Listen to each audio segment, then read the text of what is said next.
It was just supposed to be a shortcut, a path through the nature reserve that sat like a green scar behind the football center.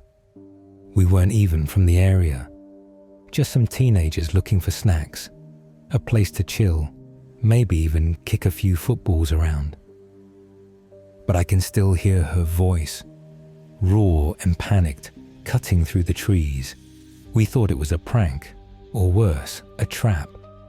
But the moment she screamed like her throat was splitting, something inside us broke. We ran like hell.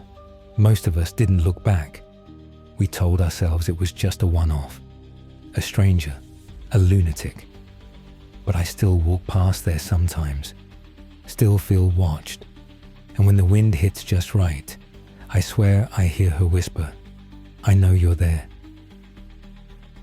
It was late summer, one of those strange, offbeat weeks when the days felt heavy and the air hung too still, like the world was holding its breath.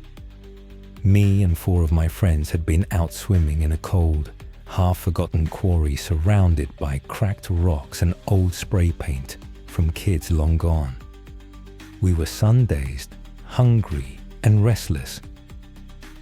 Someone mentioned food, a chippy down the road maybe. Cal said he knew a shortcut that would take us through the nature reserve and out behind the football center. We'd have to pass near the edge of the old asylum and the gypsy camp, but it'd save us 20 minutes of walking. "Don't stray from the path," he added with a smirk. "The passage doesn't like that." We laughed. Stupid local folklore. A path that changed when it wanted to. People getting lost 5 minutes from home and showing up days later. Clothes soaked, mouths sealed shut. Stories to scare kids. But the deeper we walked into the trees, the quieter everything became. No birds, no wind. Just the crunch of leaves and the occasional nervous chuckle. To the right was a fence, bent in places, separating us from the football grounds. The left side blurred into thick woods and thorny hedges. Some said the camp sat just beyond that line of green. Others said there used to be a second fence, but it was swallowed by the trees years ago. We were heading up a hill, joking about who'd score the most touchdowns once we hit the field, when we heard her. Boys, please help me. I need your help." It came from behind the hedge, a woman's voice, strained, desperate, a sound that didn't belong to daylight. We stopped cold. The hairs on my arm stood up like an antenna. "Keep going," Cal muttered. "Could be someone from the camp." Then she screamed, No, help me now." It wasn't the volume that made us run. It was the pain in her voice. The kind of raw animal panic you only hear in movies. But this was real, too real. We didn't think. We bolted, bags dropped, phones and wallets forgotten. Branches slapped our faces. One of the guys tripped and scraped his arm, but no one turned back. We just kept running until we broke out of the woods and tumbled into a parking lot by the convenience store. We stood there panting, shaking, trying to laugh it off, but no one really could. Eventually, the adrenaline wore off and reality set in. Our stuff was still back there. "I'll go," I said. I don't even know why. Maybe because my phone was new. Maybe because I didn't want to feel like a coward. Cal and another guy came with me. We crept along the path again, trying to act like everything was normal. But the forest had changed. Or maybe we had. The shadows felt longer. The air felt wrong.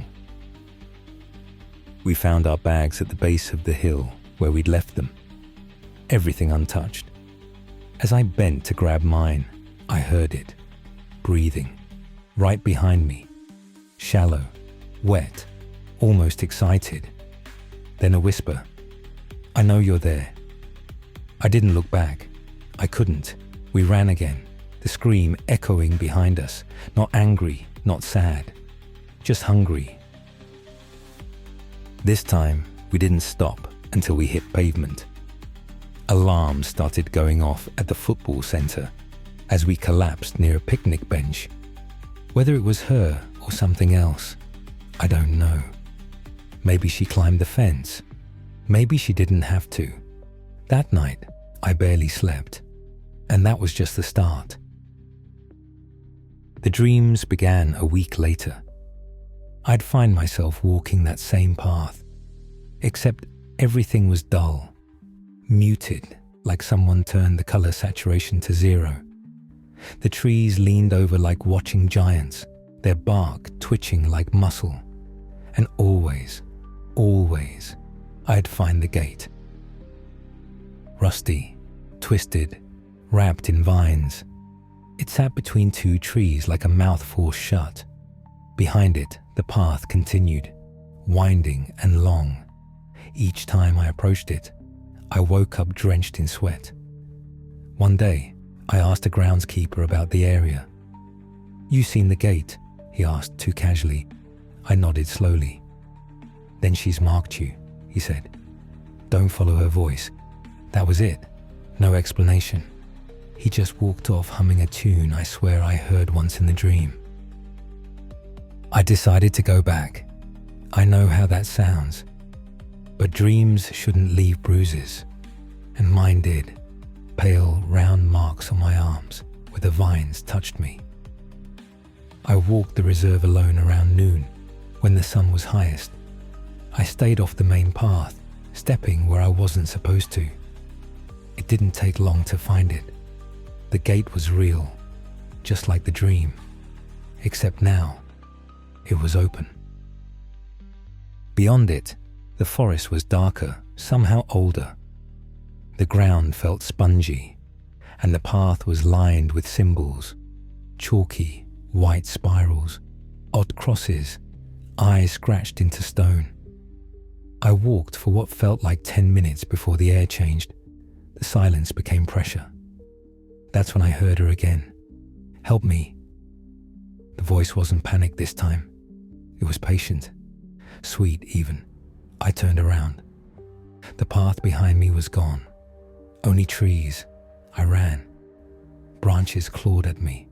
The forest bent. Time twisted. My lungs screamed. When I stumbled out, the sun was setting. I checked my watch. I'd been gone for 40 minutes. The reserve was closed, locked. No workers, no visitors. My phone had 20 missed calls. When I told my friends, they laughed nervously. No one offered to go with me again. I went back the next day. The gate was gone. Just trees now. And a thrum beneath my feet, like something sleeping just under the dirt. Weeks passed. I tried to forget. But some mornings I'd wake with leaves in my bed, shoes muddy, and once, chalky white symbols scrawled across my bedroom floor. I live far from the reserve now, but sometimes I hear her voice in static, in the wind. Once, on a phone call that dropped, I swear she whispered, "Closer." I don't know what the passage is. A place, a trap, a memory that feeds on itself. But I know this. If you hear her, run. And whatever you do, don't look back. It's been almost 2 years. We still don't know who she was. No one filed a missing person report. No news stories. No security footage. Some people say the asylum's long abandoned. Others claim it was never there to begin with. But the path still exists. Sort of. Sometimes it's there, sometimes it isn't. When it is, you'll find it just past the fence where the trees grow too close together.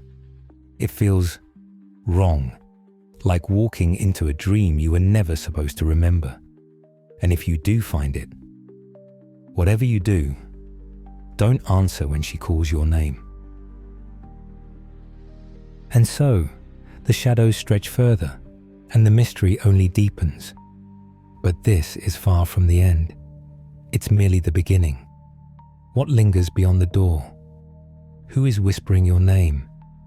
And what is that shifting in the corner of your eye? The answers await in the next chapter of these chilling tales.